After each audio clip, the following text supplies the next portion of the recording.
The Galactic Reach Empire had never lost a war, not once, not in 412 years of expansion across the stars. They had swallowed the Velari Collective in 11 days. They had broken the Drenathi hive mind so completely that the Drenathi stopped using the word war in their language and replaced it with a phrase that loosely translated to the thing that happened before the Empire arrived.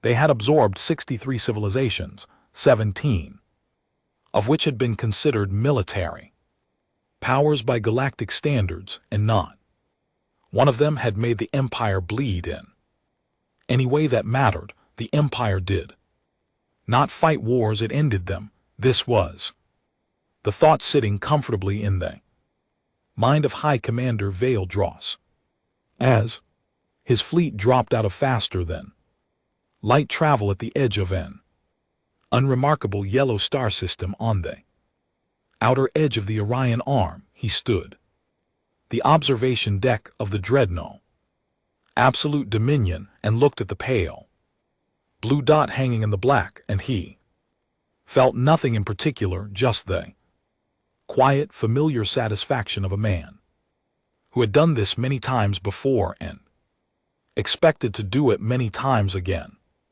Behind him, 1,200 warships spread across space like a metal storm. The scout reports had been strange. That was the only word for them. Strange, not alarming. Strange. The species on the third planet of the system had achieved faster than light travel only 40 years ago, which by galactic standards made them infants. Their military technology was 2 centuries behind the Empire's.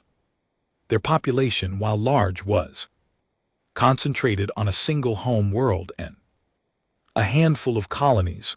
On paper they were nothing. On paper they were a Tuesday, but the scout reports had been strange. Subcommander Preth Voss stepped up beside Vale Dross holding a data tablet. Preth Voss was young, careful, and had a habit of clearing his throat. Before delivering bad news, he cleared his throat now. The latest scout relay. Sir Vos took the tablet without looking away from the blue planet. Samurai, the species calls itself human. They've been aware of our scouts for approximately 3 weeks. Standard protocol would suggest they'd be in full military mobilization by now. Weapon production, defensive fortification, civilian evacuation from border colonies. Prevost paused. They are not doing any of those things. Viros looked at him. None. Their military has been placed on what they call elevated alert.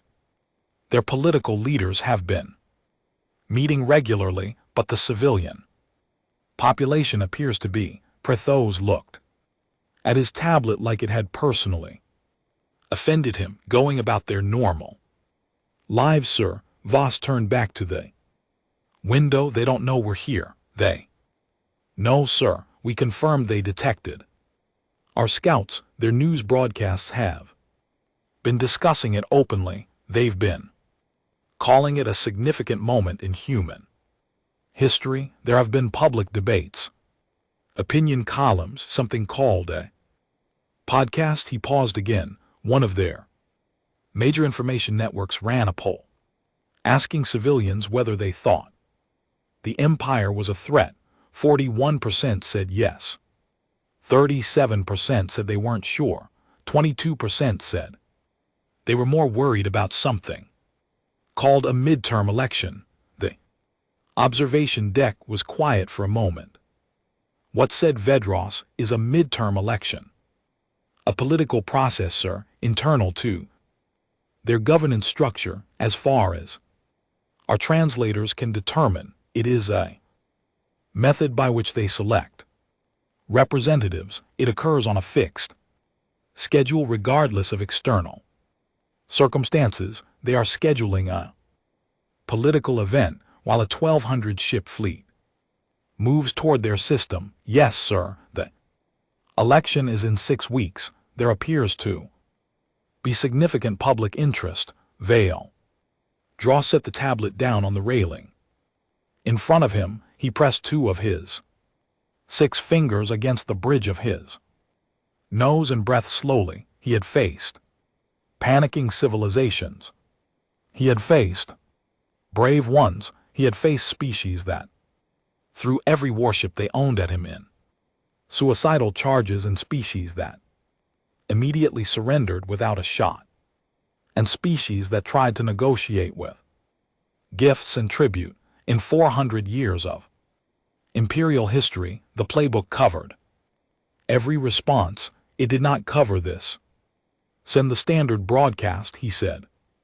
Demand of surrender. Give them the usual terms. The broadcast went out 20 minutes later, translated by the Empire's best linguistic AI into the primary human language. It was a message the Empire had sent 63 times before. It outlined the terms of absorption into the galactic reach. It detailed the consequences of resistance. It was, as imperial broadcasts went, efficient and not unnecessarily cruel. The Empire preferred willing subjects to broken ones as a general rule, because willing subjects paid taxes and broken ones required expensive occupation forces. They waited. The response came 40 minutes later. The communications officer, a gray-skinned Velari who had served on imperial ships since before the absorption of his own people, turned from his console with an expression that could only be described as confused. Sir, he said, we have a response. Put it through. The voice that came through the speakers was human, male by the tonal qualities the translator flagged.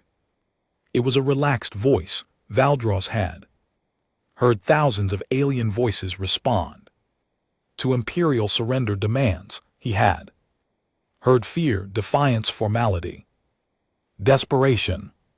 He had heard one species respond entirely in what turned out to be religious hymns. He had never heard this, a voice that sounded like it was talking to someone it knew, in the middle of something else it was doing. Yeah, hi, the voice said. We got your message. Thanks for the translation. That AI is pretty good, by the way. Few quirks in the phrasing, but broadly solid work. So, the council is meeting right now to discuss your terms, and we'll definitely get back to you on all of that. But here's the thing. It's currently 12:47 here in Geneva, which is where our main government is based, and we kind of have a situation going on. Could you maybe, and I want to stress, this is not us being dismissive. We're taking the whole thing seriously, but could you possibly wait until about, say, 2:00, maybe 2:30 to be safe? We're in the middle of a working lunch that's actually been scheduled for 3 weeks, and some pretty important people took long flights to be here, and it would be genuinely awkward to just, a pause. We'll call you back, promise, thanks. The transmission ended. Nobody on the bridge of the Absolute Dominion spoke. For a long moment, Prevost was the one who broke the silence. Sir, he said carefully, did they just ask us to wait until after lunch? Vale did not answer. Immediately, he was running through mental checklist of every response protocol he had ever been trained in. Denial, negotiation, aggression, religious submission, military posturing, begging. Nowhere in any protocol, in any training simulation, in any historical record of imperial first contact had there been a category for this, for what could only be described as mild administrative inconvenience expressed toward a conquering fleet. He looked at his fleet admiral. Is it possible this is some form of psychological tactic? Fleet admiral Shendrova, who had destroyed more enemy ships than anyone currently alive in Imperial service, and who was not a woman given to uncertainty, looked genuinely unsure. It doesn't match any known intimidation doctrine, sir. No known species uses deliberate casualness as a destabilization tactic at first contact. The resource investment required to maintain such a bluff against a fleet of this size would be irrational. Valdros said, yes, sir. They are being irrational. That appears to be the case, sir. Valdros picked the data tablet back up and read through the scout reports again. He read them more carefully this time. He stopped on a section he had skimmed before, a cultural and historical summary compiled by the Empire's Xenological Analysis Division, which did excellent work and which most fleet commanders ignored because it was usually unnecessary. The Velari didn't need to be understood. The Drenathi didn't need to be understood. You studied the enemy's weapons, their fleet formations, their defensive grids. You didn't need to understand their lunch schedules. He read through the Xenological summary. Now it took him a while. It was a long document. The Empire's analysts had clearly found humans interesting enough to write at length about, which was itself unusual. The section on human military history alone was longer than some of the full civilization reports the Empire had on file. Humans had been conducting organized warfare against other humans for at least 10,000 years.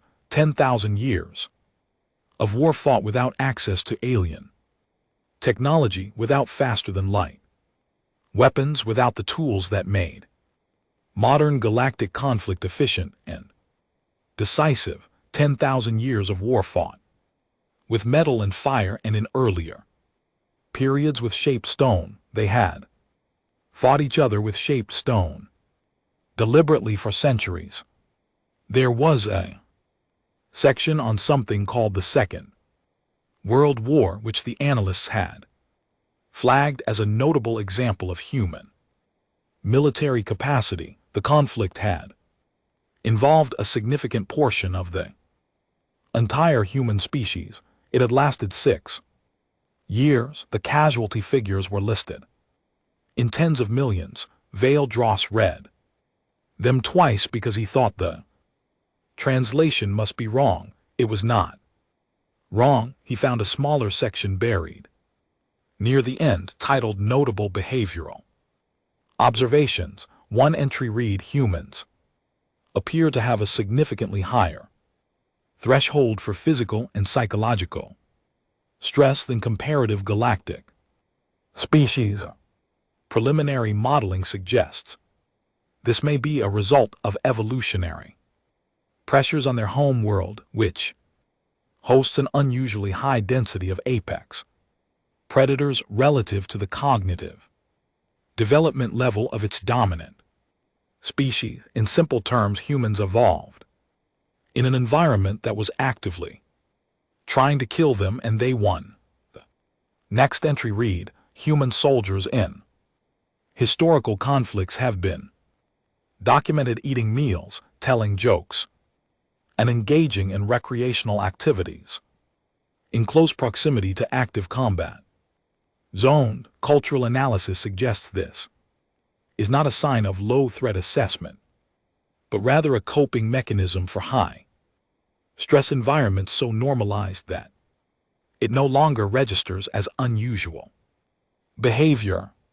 The entry after that, humans do not have a biological off switch for aggression once it is triggered. Most galactic species have natural neurochemical regulation that dampens aggressive response after a threat is neutralized. Humans appear to continue producing threat response hormones for extended periods. Their soldier described the sensation as getting in the zone. They appear to actively seek This state, Valdros set the tablet. Down again, he looked at the pale blue planet. He thought about the voice on the transmission, the easy, unbothered voice, the voice that said we in LT Unk and GT LL. Call you back, promise to a fleet of 1,200 warships. He thought about shaped stone. Sir, said Porthos, what are your orders? Valdros was quiet for another moment. Outside, the stars hung in their usual places. The fleet waited, 1,200 ships, the finest warships the Empire had ever built, sitting in the dark at the edge of a system where a species that had invented war before it invented writing was currently having a working lunch. We wait until 2:30, he said. Porthos blinked. Sir, they asked us to wait until 2:30. We wait until 2:30. He straightened his uniform. And I want every xenological report on this species on my desk in 2 hours. Everything. History, biology, military doctrine, psychology, everything. He turned away from the window and someone find out what a podcast is. The fleet held position. 2 hours later, Valdros had read every page the analysts had prepared. Some of it he read twice. The parts about the thing humans called spite he read 3 times because the translators kept flagging it as a concept that didn't have a clean equivalent in imperial language. The closest approximation the AI could manage was the willingness to accept personal harm in order to cause harm to another party, even when the logical outcome is negative for both participants. The analysts had noted, almost as an aside, that this trait appeared to be widespread in the human population and was considered by humans themselves to be, in certain contexts, admirable. The transmission came in at exactly 217, the same voice still. Relaxed. Okay, we're back. Sorry about that. One of the representatives had a dietary restriction nobody had flagged, so it took a bit to sort. Good meeting, though genuinely productive. So the council has reviewed your terms and we have a few thoughts, primarily that the terms are not great and we'd like to counter-propose. If someone on your end wants to set up a call, we can walk through it. We're flexible on timing, though if you could avoid Tuesday afternoons, that would be helpful. We've got standing committee sessions. A pause. Also, and I want to be completely upfront with you here, the Security Council did authorize a military response if you decide to proceed with any hostile action, so that's on the table, but we genuinely prefer to talk first. Let us know. Another pause. The voice dropped half a register, just briefly, and please don't do anything to the colonies. The people there didn't do anything. The transmission ended. Valdros sat with it for a long time. The standing committee sessions, the dietary restriction, the mild, almost apologetic warning about military response, the way you tell a neighbor you had a dog before they knocked on the gate. He thought about the xenological report. He thought about 10,000 years of war with shaped stone. He thought about spite. All ships, he said. Combat formation, move us in, he told himself. It was the right call. He had 12,200 ships. He had done this 63 times. This was a Tuesday. He almost believed it. The first engagement happened at a human colony called Proxima Station. It was not much to look at, a prefabricated outpost sitting in the orbit of a red dwarf star 4 light-years from Earth, built in sections over 12 years by humans who had been in space for less than 4 decades. The station housed about 9,000 people, miners, researchers, engineers, families. Its military Garrison consisted of 200 soldiers, a small orbital defense grid, and 4 warships that the Imperial fleet. Tactical AI classified as light. Frigates, which in Imperial terms meant ships we could destroy by accident while parking. Subcommander Prevost had suggested skipping Proxima Station entirely and going straight for Earth. Taking the home world first was standard. Imperial doctrine: cut the head off the beast. The colonies would surrender once the home world fell. Valdros had agreed in principle, but overruled him not for tactical reasons, for psychological ones.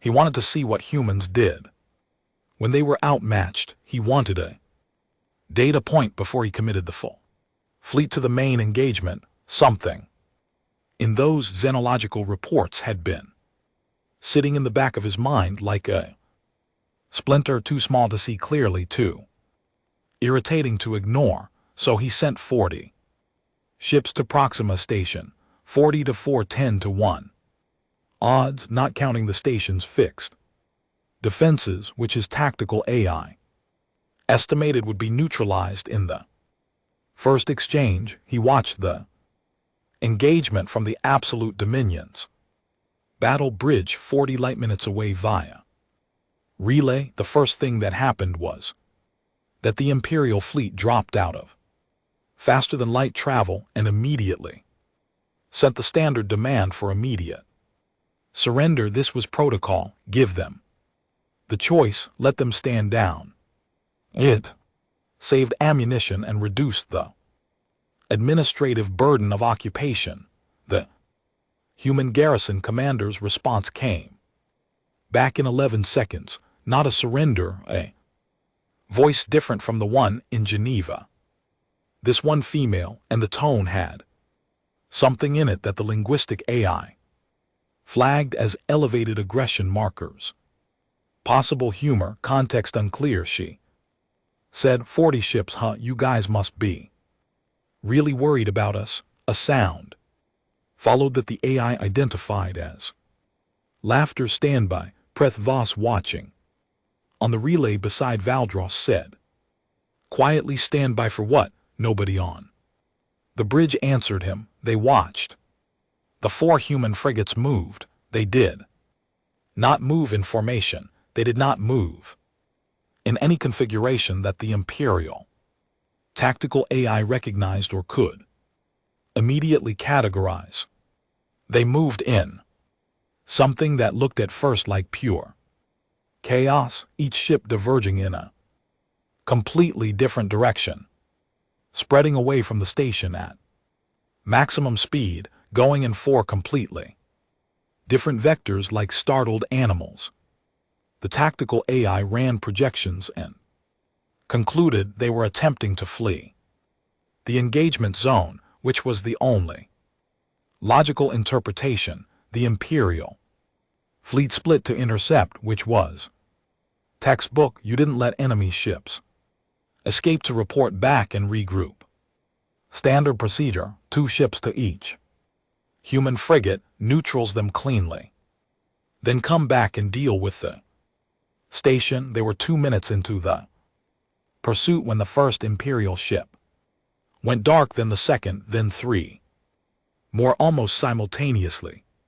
The tactical feed erupted with damage reports, and Viros leaned forward in his command seat and tried to understand what he was seeing, cause what he was seeing did not make sense. The human frigates hadn't turned to fight. They were still running. The destroyed Imperial ships had been hit by, he checked again, the station's defense grid, which had opened fire across the pursuit.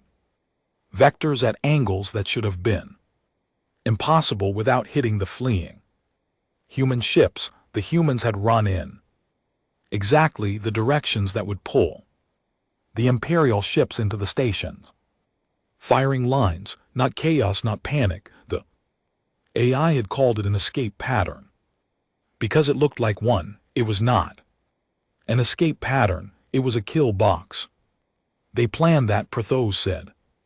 He sounded genuinely surprised, and he was not a man who was surprised easily. The remaining Imperial ships recalibrated and pushed forward, and the 4 human frigates looped back around, and now they were fighting, coming in from 4 separate angles, refusing to consolidate, refusing to give the Imperial formation a clean broadside target, forcing the Imperial ships to track in 4 directions at once. Tactics were not sophisticated by Imperial standards. The ships were not powerful by Imperial standards, but they moved like the pilots inside them had no particular concern for the survival of the ships themselves, which was disorienting in a way that was difficult to articulate tactically. Imperial doctrine was built around the premise that an enemy's primary goal was to survive the engagement. You use that. You push them into kill angles and let self-preservation do the rest of the work. The human ships moved like the pilots had put self-preservation in a drawer somewhere and forgotten which drawer. One of the frigates took a direct hit from an Imperial heavy cannon. The shot should have cracked the hull and ended the engagement for that ship. Instead, the ship spun on its axis, used the momentum of the blast to complete a turn that would have taken it 3 times as long under its own engine power, and came back around on a course that put it directly behind one of the larger Imperial destroyers. The tactical AI spent a full second trying to determine if what it had just seen was intentional. It was intentional. The battle lasted 44 minutes. By the end of it, the Empire controlled Proxima Station. The 4 human frigates were destroyed, 3 of them anyway. The 4th had taken enough damage that it wasn't flying anywhere, but it was still broadcasting. The garrison was stationed and had fought until the Imperial ground troops physically reached them, and even then it had taken longer than it should have. The Imperial fleet had lost 9 ships against 4 human frigates and a fixed defense grid. The projections had said 2 ships lost maximum against this level of opposition. The projections had been built on 400 years of historical engagement data. They had never been this wrong. Preva stood next to Viros, and they both looked at the numbers for a long moment. 9, Prithos said. He said it the way you might say a word in a foreign language that you just been told meant something terrible. 9. Vedros confirmed. The relay was still open. The surviving human frigate was still transmitting, and because the Imperial translation systems were running continuously, they could hear what was being broadcast. They were expecting a distress call, military status reports, requests for evacuation.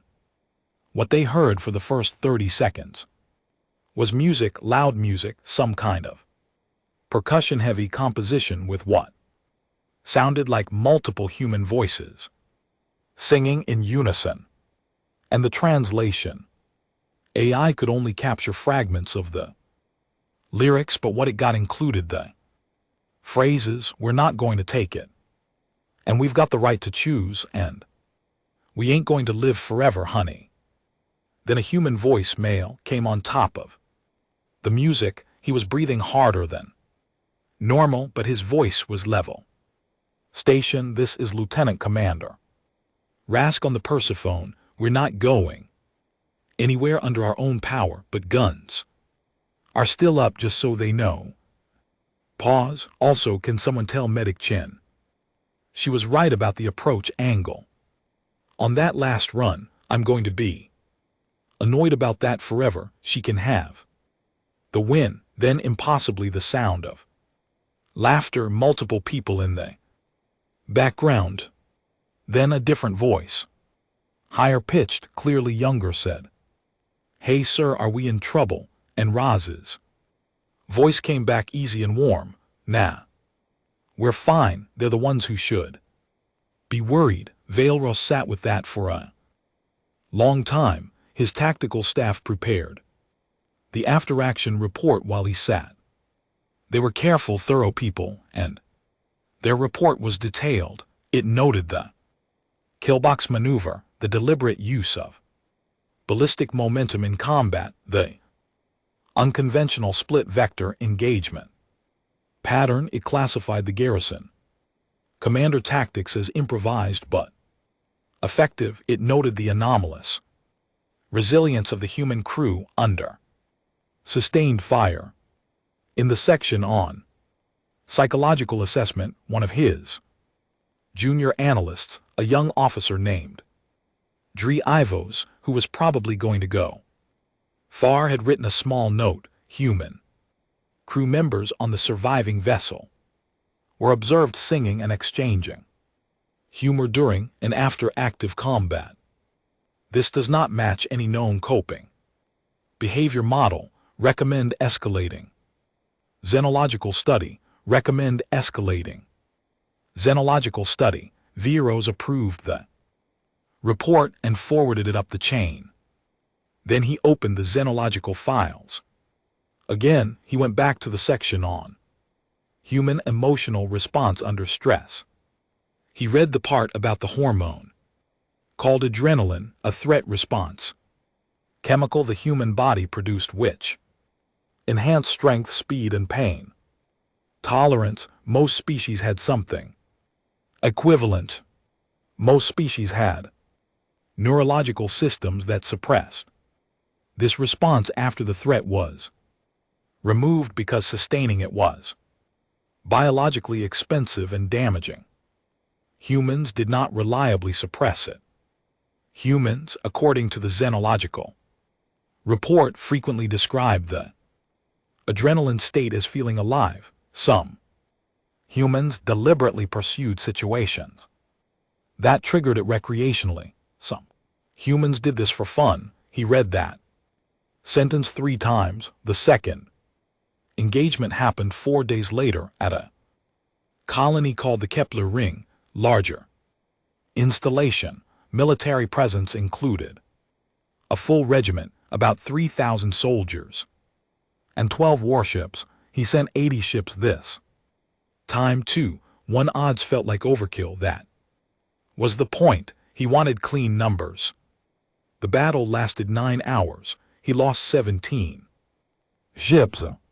The garrison at the Kepler Ring surrendered eventually, not because they had run out of will, but because they had run out of ammunition. The Imperial troops who processed the surrender reported that the human soldiers had been eating ration packs during the final phase of the battle, heating them on the exhaust vents of their own damaged weapons because the kitchen facilities had been destroyed 3 hours earlier, and they were hungry. They were hungry, they ate, they kept fighting.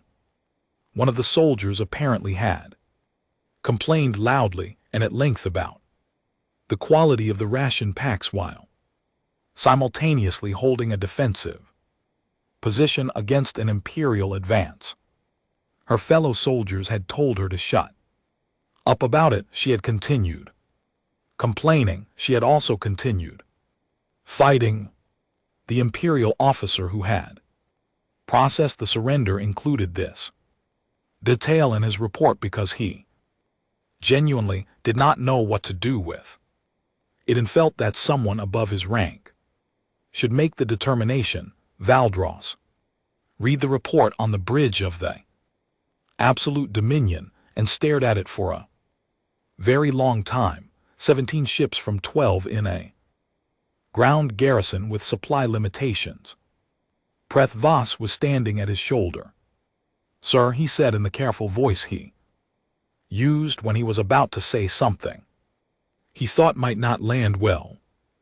"Projections for the Earth engagement Based on these results, I've seen the updated projections, Veros said. They suggest we may need to reassign additional fleet resources before I've seen them price the engagement at the Kepler ring.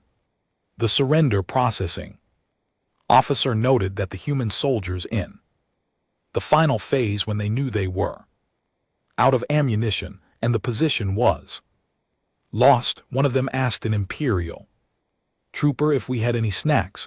Valdros turned slowly and looked at his subcommander. She asked, Porthos continued, clearly wishing he did not have to continue, whether we had anything with peanut butter. Apparently, she had been thinking about it for 2 hours. The bridge was very quiet. She wasn't afraid, V said, not a question. The processing report says she seemed, and I am quoting directly from the officer's assessment, extremely normal about everything. Prevost put the tablet down on the console. Sir, what are we dealing with? Veros looked back out at the stars at the direction of the blue planet, still 4 light-years away, still having its midterm election, still scheduling its committee meetings. I don't know, he said. It was the first time in his career he had said those words in reference to an enemy. He did not find it comfortable. He ordered the fleet to hold at the Kepler ring while he waited for the full Xenological Division's expanded report, which he had requested at triple priority 6 days ago, and which he was told was nearly ready. He had a feeling he was not going to like what it said. He was right. The Xenological report was 417 pages long. This was unusual. Standard xenological assessments for newly contacted species ran between 20 and 40 pages. The Velari had gotten 32. The Denathi, despite being a hive mind with a civilization spanning 6 systems, had warranted 58. The team responsible for this one had apparently been unable to stop writing, and Valdros, sitting in his private quarters aboard the Absolute Dominion, with a cup of cold nutrient broth he had forgotten to drink, understood why after the first 100 pages he had been a commander for 38 years. He had studied warfare for 20 years before that. He had read histories of every species the Empire had ever absorbed, and a dozen more it hadn't. He had a professional relationship with violence. He understood it. He was not a man who was easily disturbed. He was disturbed. The report opened with a biological summary. The analysts had clearly felt it was important context, and they were right. Humans, they explained, had evolved on a planet they called Earth, which by the biological standards of habitable planets in this arm of the galaxy was something of an anomaly. Most habitable planets had predator populations balanced against their dominant intelligent species in a way that allowed cognitive development to proceed without constant violent threat. Earth had not gotten that memo. Earth's surface, at the point when humans were developing basic cognition, was home to an extraordinary range of creatures that ate other creatures as a primary occupation. Apex predators with jaws that could crush bone, fast predators, ambush predators, pack hunters, venomous biters. Humans had not been at the top of this system when they started. They had been somewhere in the middle, smart enough to know they were in danger, slow enough that they couldn't outrun most of the things that were dangerous, and they had survived anyway, not by getting better teeth, not by getting faster, not by developing natural armor or toxins or any of the standard biological solutions to living in a dangerous environment. They had survived by getting more clever and more stubborn, and by cooperating with other humans in ways that compensated for their physical limitations, and by developing, and this was the part that the analysts had put in bold text, an almost unique capacity to identify how dangerous a situation was and then consciously decide to stay in it anyway. The analysts had a term for this: calculated risk tolerance. It meant humans could look at a bad situation, understand it was bad, agree out loud that it was bad, and then go into it on purpose because they had decided the potential gain was worth the potential harm. Other species had versions of this capacity. None of them had it to this degree. None of them had built their entire technological and social civilization on the back of it. Valdros turned pages. The military history section was where the disturbing part started. He had seen the summary figures, now he read the details. Human beings had been conducting organized warfare against other human beings for approximately 10,000 years. This was the documented record. The analysts suspected the actual number was higher. In those 10,000 years, they had fought with every material available to them: stone, wood, metal, chemical compounds, and eventually split atoms. They had fought on land, on water, underwater, in the air, and in the last 80 years in space. In those 10,000 years, human beings had never collectively stopped. There had been periods of relative peace in various regions. There had never been a point at which every human society simultaneously stopped fighting. Something, the analyst noted this carefully, humanity had been in a state of ongoing conflict somewhere on its planet for its entire recorded history, which meant that every human military tradition, every human tactical doctrine, every human warrior culture had been developed and refined and tested in actual combat for 10,000 consecutive years. The imperial military tradition was 412 years old. The analysts did not make this comparison explicitly. They didn't have to. The section on psychological warfare was particularly dense, and Valdros read it slowly. Humans had a concept they called psychological operations, deliberate manipulation of an enemy's mental state to achieve tactical advantage. They had studied this. They had doctrines for it. They had written books about it going back thousands of years, and some of those books were still considered relevant by modern human military thinkers. One of the older texts written by a human strategist roughly 2,500 years ago had been translated in full and appended to the report. Valdros read parts of it. The human had written, "Know your enemy and know yourself, and in a 100 battles you will never be in danger." This was not remarkable advice. This was the kind of thing every species military philosophers had said in various forms. What was remarkable was how long humans had been acting on it. They had thousands of years of documentation on what motivated enemies to fight, what made them afraid, what made them stupid, what made them stubborn, and what made them quit. They had thousands of years of evidence about which tactics worked, on which psychological types. They had studied the emotional structure of conflict the way the Empire had studied weapons physics. The analysts flagged a particular human concept called morale.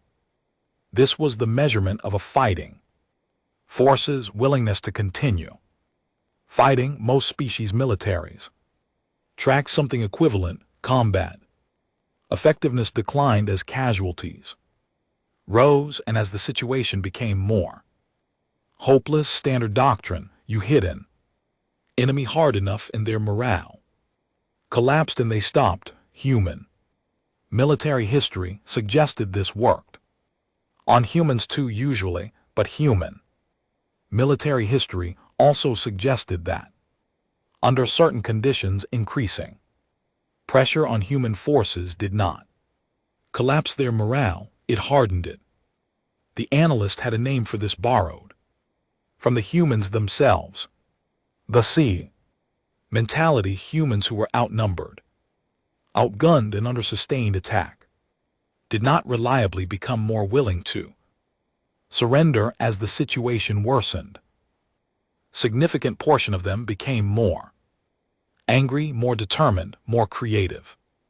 As if the pressure squeezed something useful out of them. There was a human phrase in the report that the translators had struggled with because the concept didn't map cleanly onto imperial thinking. The phrase was backs against the wall. It described the state of being completely out of options with nowhere to retreat for most species. This was the point where you surrendered or died. For humans, the analysts had documented the phrase carried a specific emotional connotation, something that could be rendered approximately as the point where things get serious. Vale set the report down and looked at his wall for several minutes, then he picked it up again and kept reading because he was a professional. The communications with Earth had continued during the 6 days. Since Proxima Station, they had been routine on the surface. The humans at Geneva had sent several follow-up messages about the surrender terms, continuing to negotiate as if they were in a contract dispute rather than an active military conflict with a fleet sitting in their outer system. They had asked questions about governance, structures under imperial administration. They had flagged specific terms they found objectionable. One message had been written in a tone that Valeros could only describe as mildly irritated, as if they had been expecting a faster response to their counter-proposals. Prethvas had suggested ignoring the messages entirely. Show of dominance. Vale Dross had replied to all of them, something in guts, some instinct that had kept him alive and winning for 38 years, told him that ignoring humans was probably a bad idea right now. The latest message from Geneva had arrived 2 hours ago. It was from someone named Deputy Director Chen, presumably not the medic Chen who had been right about the approach angle, and it was professional and direct and troubling. High Commander T. It read, "We are aware of the recent engagements at Proxima Station and the Kepler Ring. We want to be clear that we consider these acts of war and that our full military authorization has been updated. Accordingly, we continue to prefer a negotiated resolution. We also want to be transparent with you. We have been reviewing your fleet engagement data from both battles, and our military analysts have some observations we think would be useful to share with you before you proceed. We're not saying this to be threatening. We're saying it because the alternative is that you proceed without knowing, and we think that would be worse for everyone. If you want to talk, we're available. We're also available after 6:00 p.m. if that's easier. The time difference between your current position and Geneva is tricky. We understand." The analysts had some observations. The alternative is that you proceed without knowing. We think that would be worse for everyone. The tone of it was bothering Vale Dross in a way he could not fully articulate. It was not the tone of a civilization being Conquered, it was the tone of someone who could see a car crash coming and was genuinely trying to warn the driver. Mild worry in it was not for themselves. It was, and this felt insane to type into his personal log for the Empire. He called Preth Voss in and showed him the message. Prevost read it twice. There. Bluffing, he said. Psychological operation. They want us to hesitate. What if they're not, sir? We have 1,200 ships. We've lost 26 of them against minor outposts that weren't even their main defensive line against their actual fleet, their full military, which has been fighting wars for 10,000 years. Prevost stopped. Their full military, Vald said quietly, which has been in a constant state of active refinement for 10,000 years, which has developed doctrines for fighting forces larger than themselves, specifically because they spent millennia fighting each other, and the large forces usually won. What does it look like, Prith, when we engage? That? Prevost didn't answer. We took 9 ships at Proxima Station, 17 at Kepler Ring, the projections, the models that have never been more than 8% off in 63 prior engagements are now telling us we will lose at minimum 300 ships taking Earth.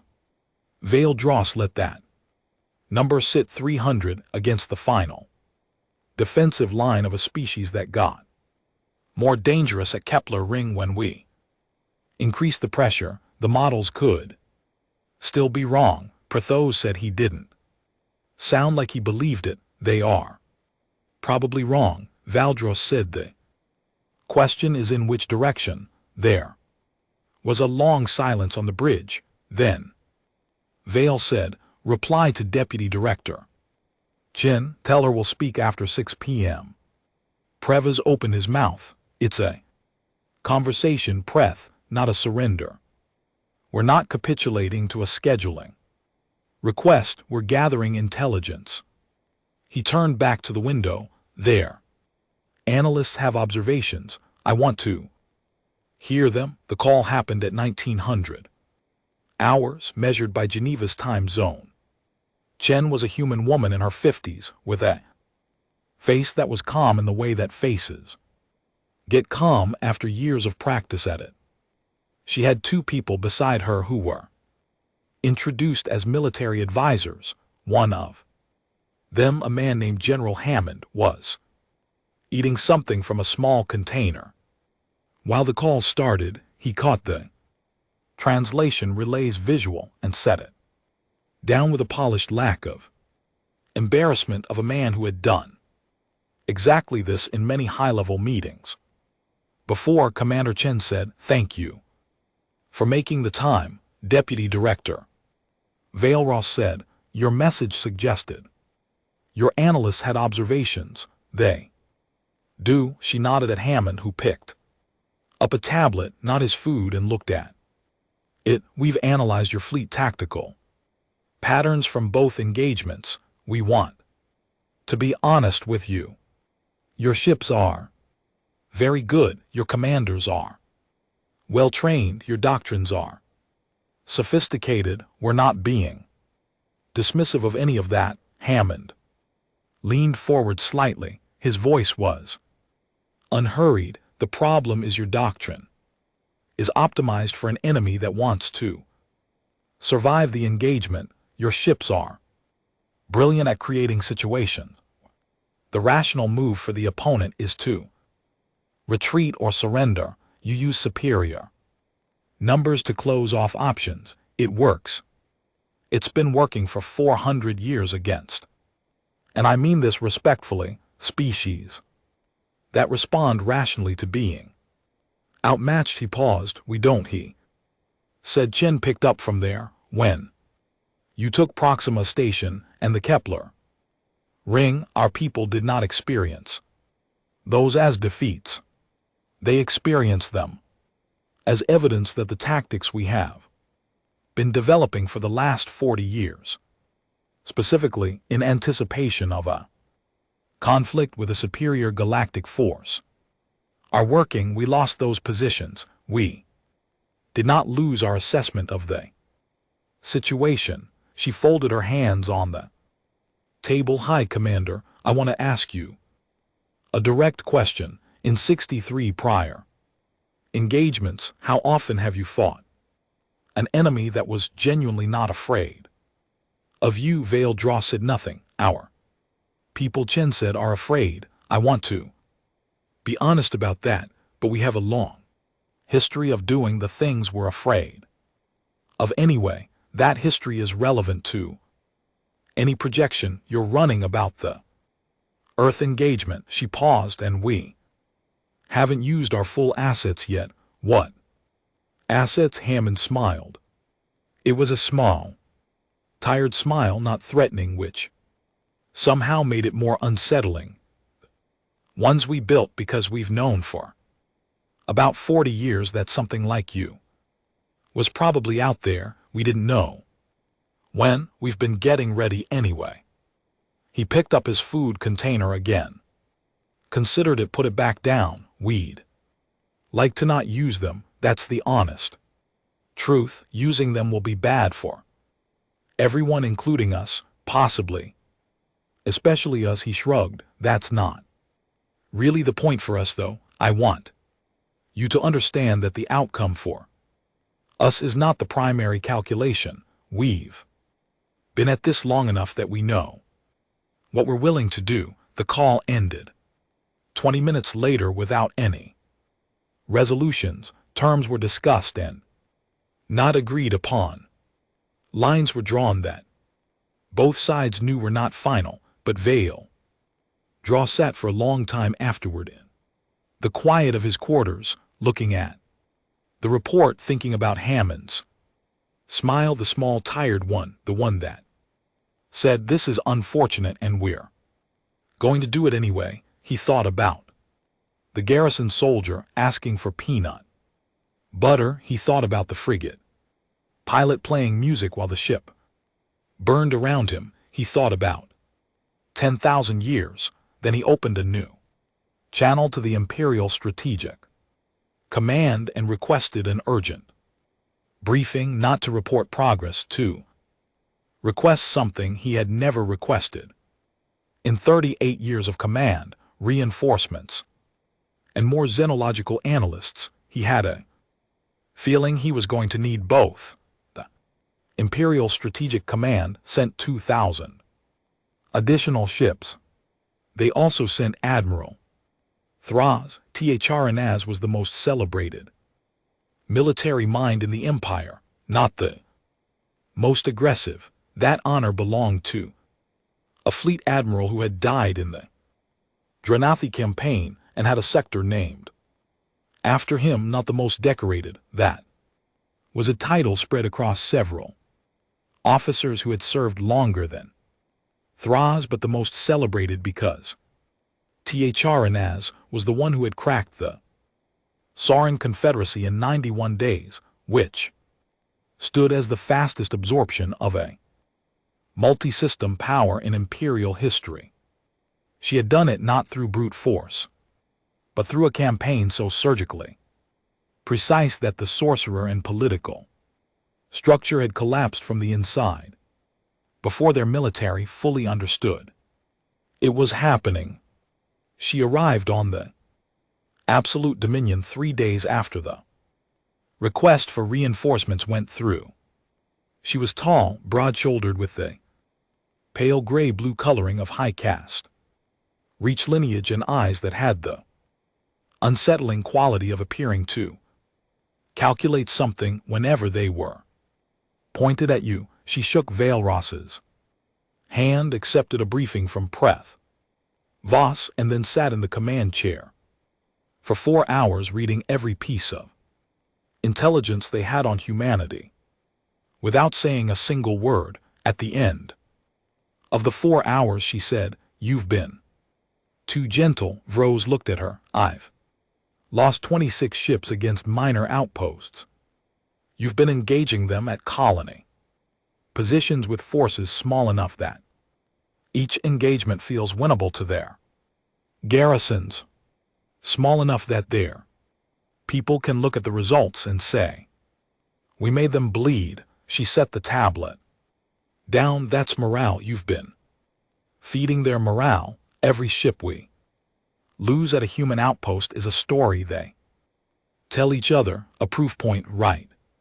Now they believe they can hurt us. We need to eliminate that belief before we go for Earth. And how do we eliminate it?" Thrankas's expression didn't change.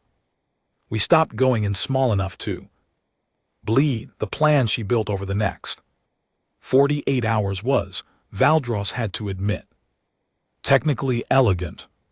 She identified the 3 largest human military installations outside Earth's orbit, a shipyard facility in an asteroid belt called the Foundry, a deep space command station called Watchtower, and the human fleet's primary reserve staging area, which the humans had named Bulwark with a confidence that struck Thrakas as premature. She proposed hitting all 3 simultaneously with overwhelming force, not 50 ships against 12, 800 ships against each target simultaneously, so that no installation could call for help from the others, and so that no victory the humans achieved at any one location could be contextualized as anything except the loss of the other 2. Eliminate the morale, eliminate the story, then Earth. Vales approved the plan. He had concerns he could not fully articulate, which was unusual for him, but Thraz had cracked. The Soren in Thraz was probably right. The objection he could not quite form sat in his gut like a stone, and he overrode it because gut feelings were not strategic doctrine. Thrifts moved out simultaneously. Valdros commanded the force bound for the Foundry, then took Watchtower personally. A senior fleet admiral named Brenthal took Bulwark. What happened at the Foundry took 11 hours. It took 11 hours because the Foundry was, as the intelligence had suggested, a shipyard, and shipyards were full of tools and materials and people who knew how to build things, and it emerged how to make those things lethal on extremely short notice. Foundar's workers had no formal military training. They were welders, engineers, fabricators, and the people who scheduled shifts and ordered parts. What they had was 800 ships of Imperial fleet bearing down on them, and 3 days of warning from the moment Valdros's reinforcements arrived. After the moment the fleets launched, 3 days during which the Foundry workers had apparently sat down and thought very hard about what they were going to do with what they had. What they had, it turned out, was 3 partially completed warships and dry dock, several thousand tons of structural metal, a truly remarkable quantity of mining explosives used for asteroid processing, and the kind of ingenuity that seemed to function in humans roughly the way panic functioned in other species, as a fuel rather than a brake. The 3 dry dock ships were not spaceworthy. They had no complete engines. 2 of them had no weapon systems installed yet. The workers launched them anyway on partial thrusters directly at the Imperial fleet's approach vector packed full of mining explosives on a timed detonation sequence. This was not a sophisticated tactic. It was almost insultingly simple. The Imperial fleet destroyed all 3 ships well before they reached detonation range and adjusted approach vectors as standard procedure. The adjustment put the fleet's left flank over a debris field that the Foundry workers had seeded in the previous 72 hours, piece by piece in small amounts. using cargo drones running their normal routes which the Imperial surveillance drones had logged as routine supply movement and had not flagged the debris field was not weapons, it was not mines. It was structural metal cut to specific sizes and seated at specific densities, in specific positions so that when the fleet engines burned through the field, the metal was pulled into the intake. Manifolds of 17 ships almost simultaneously, and those ships either stopped or went wildly off course, depending on which manifolds were hit. And debris field metal trash, and then the actual human warships which had been running quiet behind the foundry sensor shadow on a completely different approach vector hit the 17 compromised Imperial ships from behind while the rest of the fleet was dealing with the recalibration. By the time it was over, the foundry was taken. Valdros had the numbers. He had lost 61 ships. 61. He forwarded the number to THRNAS without commentary because there was nothing useful to say. He received her after action numbers 2 hours later. Watchtower had been heavily fortified, more than the intelligence had suggested. The humans had apparently spent the last several days moving assets there. She had taken it after 6 hours, but the cost was 44 ships, and the station's data core had been wiped so cleanly that the Empire's forensic teams estimated it would take months to recover anything useful. Brenthal's numbers from Bulwark were the ones that made Vale stand very still. Brenthal had not taken Bulwark. The staging area had been empty. Every ship that was supposed to be there had been moved, and in their place the Empire's ground teams found a single functioning communications terminal, a small table, and on the table in a sealed container, presumably to keep it fresh, 2 sandwiches and a handwritten note. The note had been translated 3 times to make sure the translation was correct. It read, "These are for you. The one on the left has mustard. The one on the right doesn't. We figured you'd be hungry. Sorry we couldn't stick around. We figured you were coming to this one specifically. And frankly, Bulwark wasn't worth the ships. Come talk to us when you're ready. We'll be at Earth. General Hammond, Unified Human Defense Forces. P.S. The mustard one is better, trust us." Then Kaz was on the Absolute Dominion bridge when Valeros showed her the report. She read it once, she read it again, she set it down, walked to the observation window, and looked at the stars for 2 full minutes. Beldros did not interrupt her. "They knew," she said. "Finally, they knew we were planning to hit all 3 simultaneously. Yes, they let us take 2 of them on purpose, because those 2 were worth the cost. The foundry cost us 61 ships and gave them nothing except damaged ships. We'll spend resources repairing, and Watchtower was a trap, and they stripped it of everything useful before we got there." She pressed 2 fingers to the bridge of her nose in a gesture that Valeros recognized with a start, because he had done the same thing when he'd first received the Proxima Station report, and Bulwark was there to show us they knew, and to feed the soldiers. Valdros said, "And to feed the soldiers." She turned around. Her expression had changed in a way he had not seen on her face before. The calculation in her eyes was still there, but there was something else alongside it now. Not fear exactly. Something adjacent, the look of someone who had run a model and had not liked the output. Vale, what do they have at Earth? We don't have firm intelligence on the full composition. Our surveillance drones at that range have been neutralized or spoofed regularly.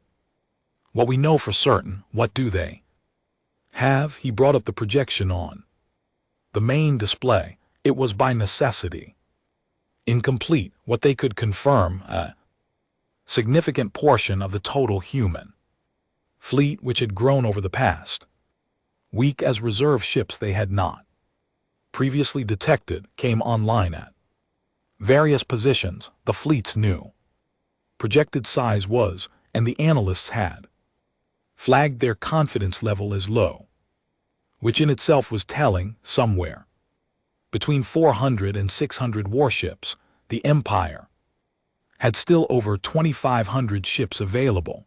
The numbers were fine. The numbers had been fine the whole time. The fleet isn't what worries me.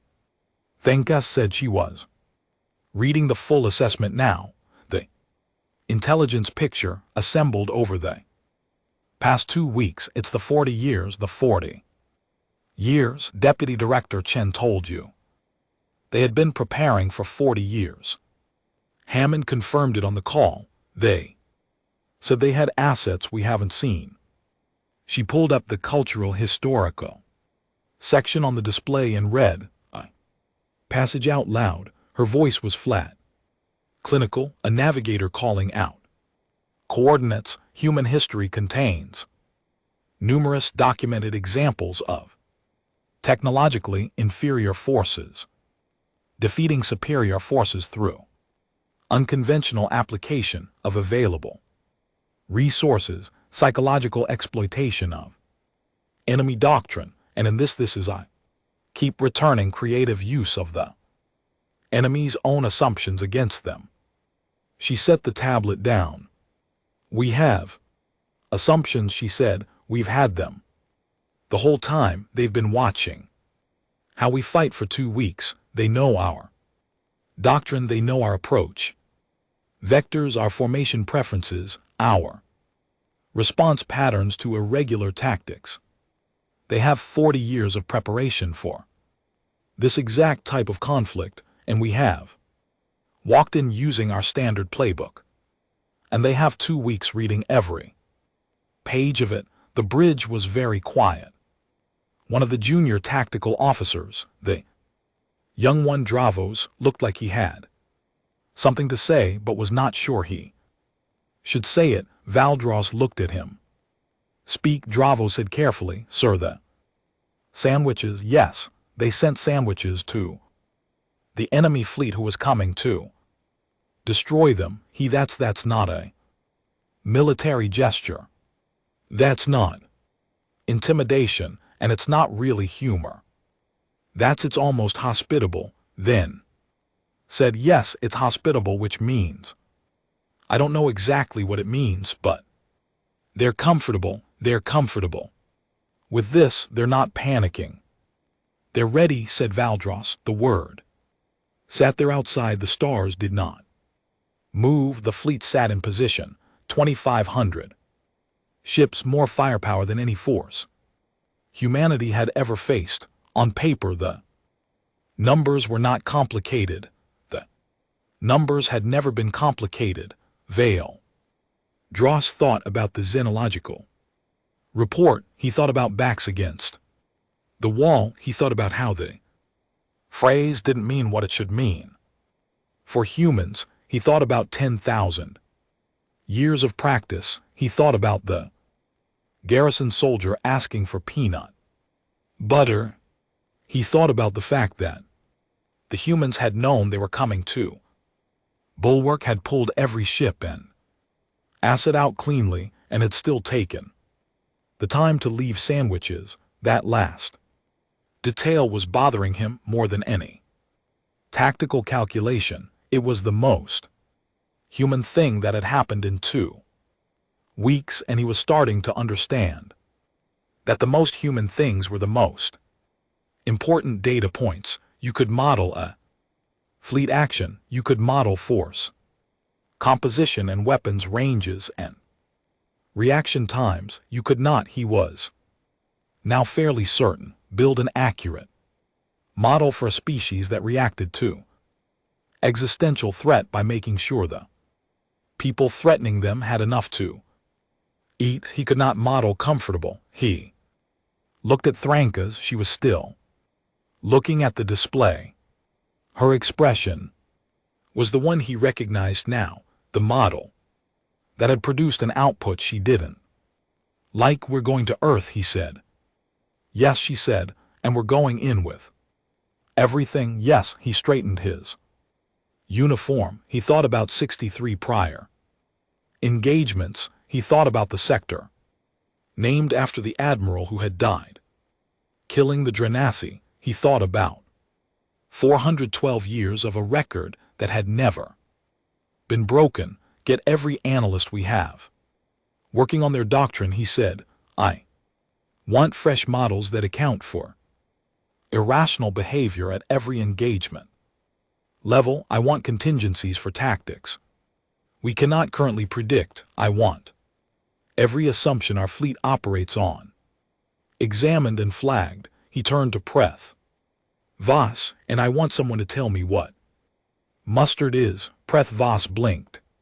Sir, the note said the mustard one is better. I want to understand why they said that, what it means about them, why they mentioned it. He walked toward his command chair. Every detail is data.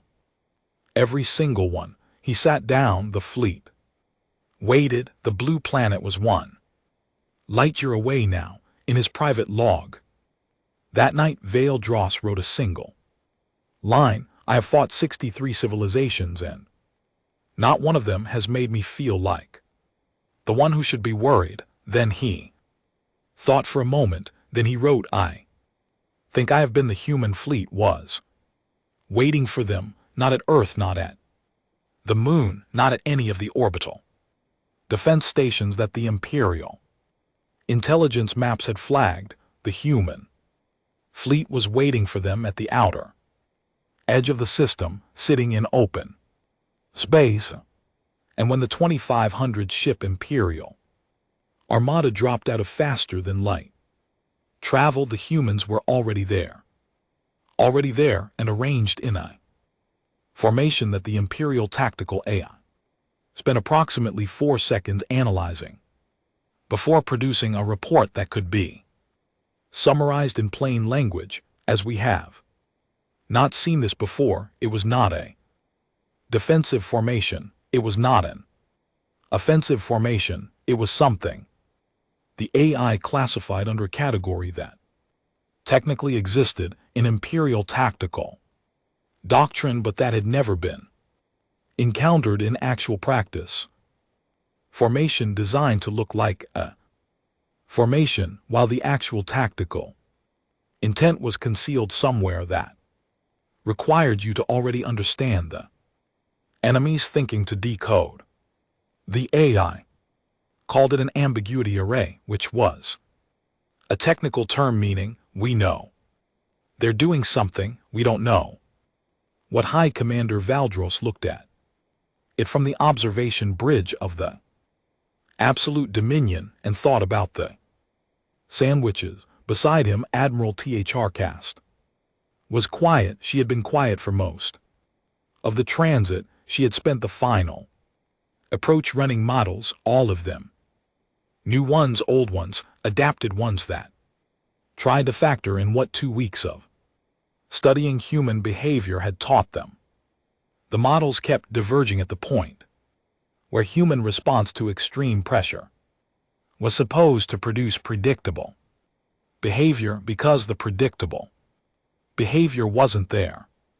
Every model hit that point and splintered into a rain of outcomes so wide that the confidence intervals were effectively useless. She had eventually closed the models and read historical accounts of human battles instead. She had read about a human engagement called Thermopylae, where 300 soldiers held a narrow pass against an army of hundreds of thousands for 3 days, and achieved by the time it was over something that was not a military victory, but that human historians still wrote about 2,500 years later as if it was she had read about a siege at a place called Stalingrad where two armies ground each other down in a ruined city for 5 months of winter until the numbers stopped making sense.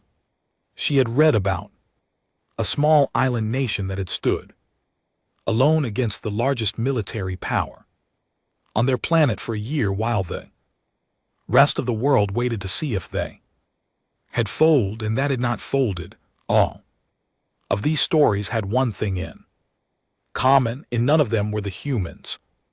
The ones with more ships, she had closed the history files and come to stand beside Valros and had not said anything since. The human fleet held position, the Imperial fleet held position. Nothing happened for 6 minutes, which was already unusual. 6 minutes of two fleets looking at each other across empty space. Then the communication channel opened. It was General Hammond's voice. Valdros recognized it immediately. It still had that quality.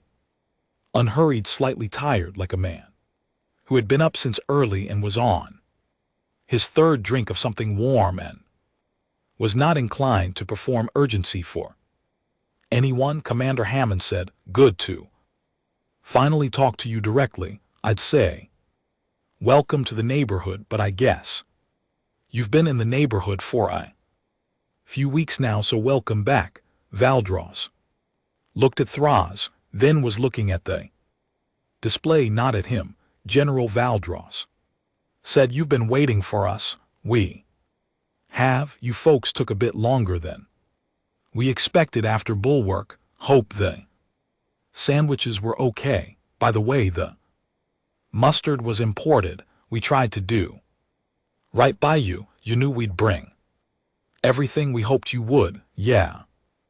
Pause. "It's actually better for us if you bring everything.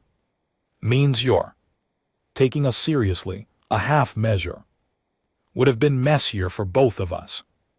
Another pause. "Can I ask you something before we get into it?" Valdros considered this. "Yes." The xenological report your team wrote, the 400-page one.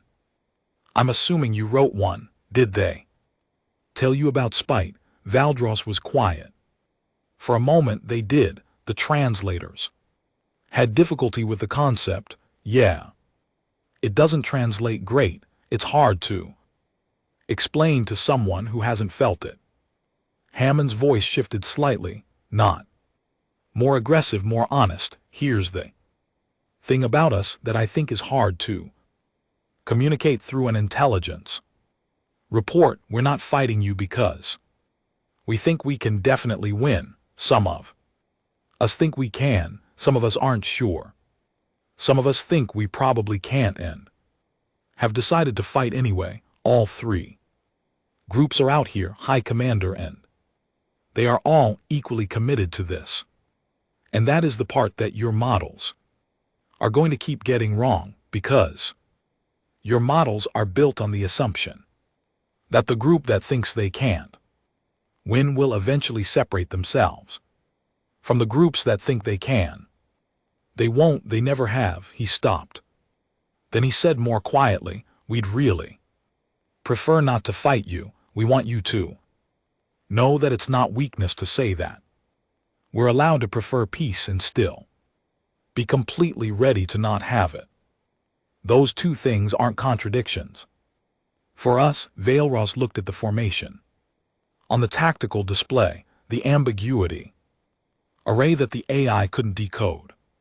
400 to 600 warships arranged in a pattern that concealed something. He thought about backs against the wall. He thought about Drevos's word comfortable. He thought about 40 years of preparation. "What have you built?" he said. "In those 40 years?" Hammond took a breath that was clearly audible over the channel. "You want the list?" "Yes." "Okay." A sound that might have been the scrape of a chair. "The short version, we've spent 40 years working on the assumption that someone would show up with more ships and better technology than us because we've been watching the galaxy long enough to know that's statistically likely. And because we've spent 10,000 years fighting each other, which means we have a very good understanding of what it looks like when you're outmatched and what you can still do about it. He started listing things. He listed them in a flat voice without editorializing, the way you'd read a supply inventory, and as he went through the list, Vailros felt something happen in his chest that he had not felt in 38 years of command and could not immediately name. He felt it again when Thrnas beside him put one hand very slowly on the railing in front of her and held it there. The things on the list were not individually impossible to defeat. The Empire had faced analogs to most of them, but the human approach was not to build one overwhelming counterweapon. It was to build layers. Each layer was designed to force an adaptation, and by the time the adaptation was complete, the next layer was waiting, not a wall, a maze, purpose-built for an enemy with more ships and more firepower, and a doctrine based on the assumption that size and technology would eventually break any resistance, a maze designed by people who had been inside that maze on both sides for thousands of years. And the last item on the list, Hammond said, which is the one I think you should probably weigh most heavily, is this: we have 22,000 soldiers, sailors, and support personnel currently deployed in this engagement, and every single one of them volunteered to be here, not conscripted, not ordered. They chose this. His voice was still level, but it had weight in it. Now I have letters from some of them that they gave me before we deployed for their families in case, and I have read every one of those letters, and High Commander, I want to be very honest with you about this. None of them say what you'd expect. None of them are tragic. Most of them are funny. Actually, most of them say some version of "I'm fine, don't worry, I know what I'm doing," because they do know what they're doing. These people have been training for this for years. Some of them have been training their whole careers for this specific situation, and they walked out here anyway. He paused. Comfortable, he said. That's the word. I think we're not happy about it. We're not fearless. We're just comfortable with what we decided. And I need you to understand that that is not going to change based on how many ships you brought. The bridge of the absolute dominion was very quiet. Valdros looked at his display. He looked at 2,500 ships. He looked at the human formation. He looked at the ambiguity array that his AI couldn't decode, and thought about the layers Hammond had listed, and thought about the fact that the human fleet was a fraction of the Imperial force, and they were sitting out here in the open, waiting comfortable. He thought about a specific number, 142. That was the combined total of Imperial ships lost in the 2 prior campaigns before this moment. 142 ships from skirmishes at outposts, from a debris field made of scrap metal, from a trap at a command station, from 22,000 volunteers who were comfortable. The updated projection for a full Earth engagement against the actual human home fleet using the tactics Hammond had just described had a confidence interval so wide it was almost meaningless. The low end said 400 ships. The high end said the Empire would win, but the word win would require redefining. Then spoke for the first time in 40 minutes. She spoke quietly enough that only Vailros could hear. In 63 engagements, she said, we have never had to redefine what winning means. No, Valros said. What is it? Worth, she said, absorbing them. What is it worth? He didn't answer because it was not a tactical question. He opened the channel again. General Hammond, he said, still here. Hi. Commander, you mentioned you'd prefer not to fight. I did, I meant it. What would a negotiated resolution look like? From your side, there was a pause, not a long one. Can I be honest with you? Please, we're not going to accept absorption. That's off the table. We're not going to be administered by the Empire under imperial governance. We've read enough about how that works, and it's not for us. His voice was even. What we're open to is a relationship, trade access, technology exchange, mutual non-aggression, the kind of arrangement where the Empire gets the benefit of dealing with us without the cost of conquering us, and we get to remain ourselves, which is, I think, actually a better deal for you than the alternative. And if we disagree, then we're going to be here for a long time. Hammond said simply, and I mean that in the most literal possible sense. We are going to be here for as long as this takes. We're not going anywhere. This is our home. Valdros closed his eyes. He thought about 412 years. He thought about 63 civilizations. He thought about the sector named after the admiral. He thought about what Thrn Case had said. What is it worth? He thought about the analyst note, recommend escalating xenological study. He thought about the fact that in the 63 prior engagements, not one of the absorbed species had ever, years later, been an asset in the way. Hammond was implying they paid taxes, they provided labor, they occupied garrison troops and required administration. They had never sat across a table and offered something the Empire couldn't already take. Humanity was, he realized, offering something the Empire had never been offered before. Not because the others hadn't wanted to, because the others had not been in a position to make an offer from anything other than desperation. These people were not desperate. These people were sitting at the edge of their home system, comfortable, waiting with 40 years of preparation behind them and 22,000 volunteers and letters written to families that were mostly funny, and they were offering to negotiate, not begging, not surrendering, offering. He opened his eyes. General, he said, I'd like to propose a temporary suspension of hostilities while we explore the terms of a potential arrangement. Pause on the other end.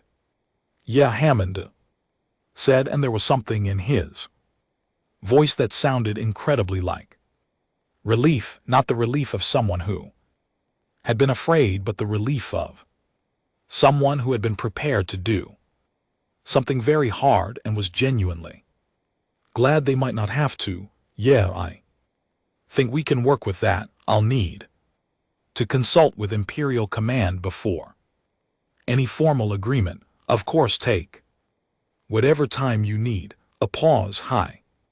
Commander Hammond said, General, we should do this properly, face to face. Our people, your people, a table. Something to eat if you're open to it.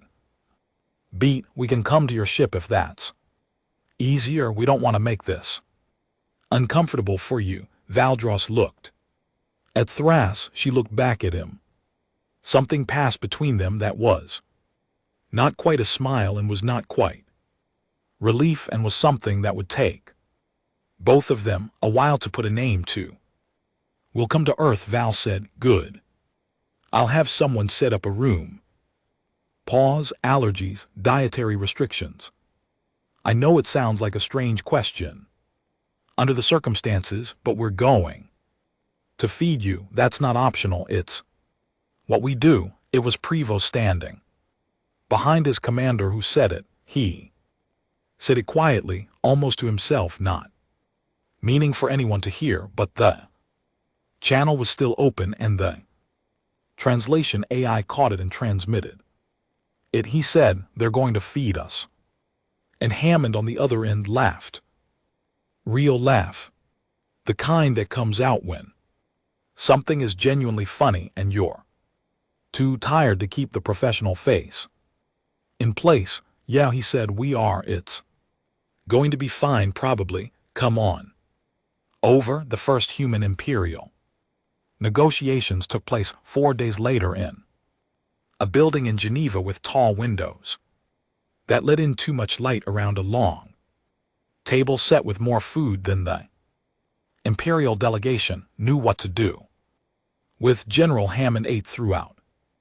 Deputy Director Chen was efficient and sharp and twice caught an imperial legal advisor trying to insert language into a proposed clause that would have created an administrative loophole. She then removed with the precision of a surgeon.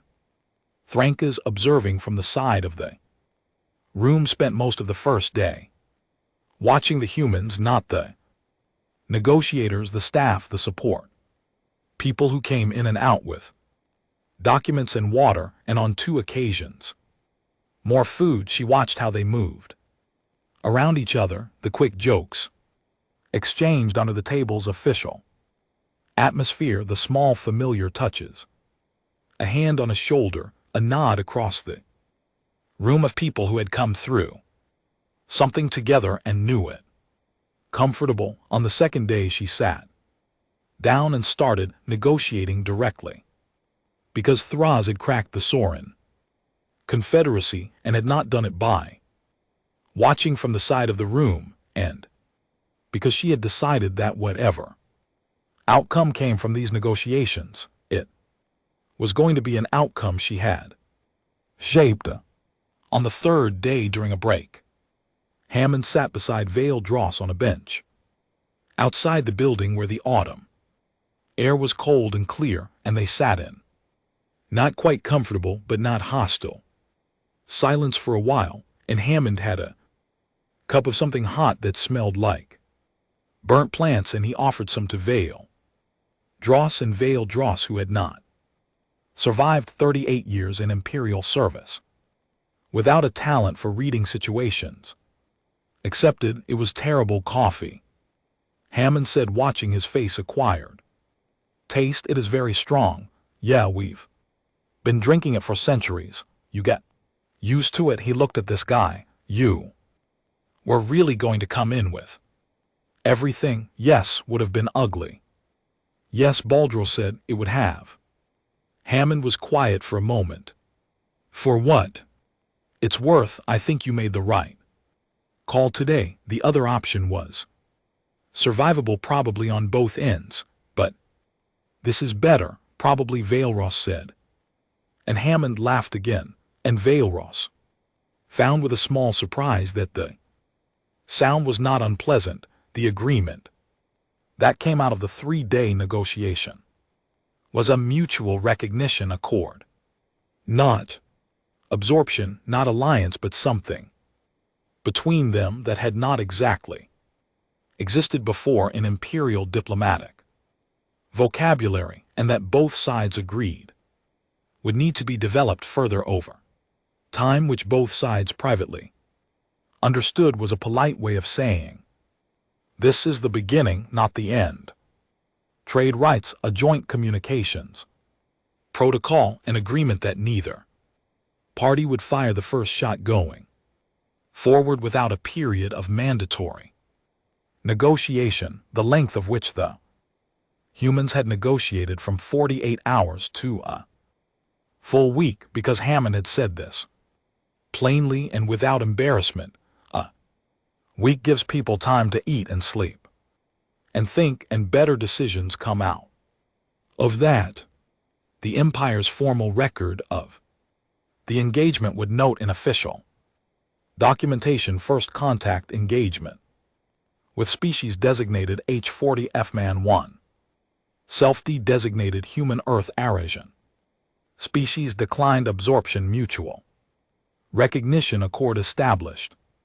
Assessment significant military capacity. Non-standard tactical doctrine strong. Territorial sovereignty orientation. Recommend extended diplomatic engagement.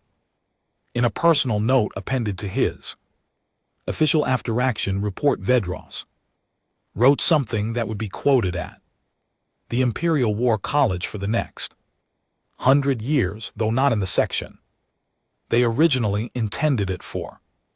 He wrote in 63 prior engagements, the question I have asked before any military action is, will they fight? In this engagement, for the first time, I found I had to ask a different question. The question was, when they fight, where does it end? With 63 prior civilizations, the answer was always at the point when survival was no longer viable. With humanity, I could not find that point, not because they have no limit, but because the limit, whatever it is, lies further than I could calculate, further than my models could project, and further, I believe, than they themselves know. And they know this about themselves. They carry that knowledge comfortably, the way you carry something you've had long enough that you've stopped noticing the weight. We did not lose this engagement, but I am not certain we won it either. What I am certain of is this: we are fortunate that we are having lunch with them rather than the alternative. The coffee is not good. I am told it is acquired. I will try it again. On a bench outside the negotiating room, General Hammond looked at the pale autumn sky above Geneva and thought about the letters from his soldiers, the ones he'd read before deployment, the mostly funny ones. He thought about the 2200 m of ocean at the edge of the world and the 400-year empire on the other side of the sky. Morning 3 weeks ago, when they'd gotten the news that 1,200 ships had dropped into their outer system, and a very polite imperial bureaucrat had asked them to please consider surrender.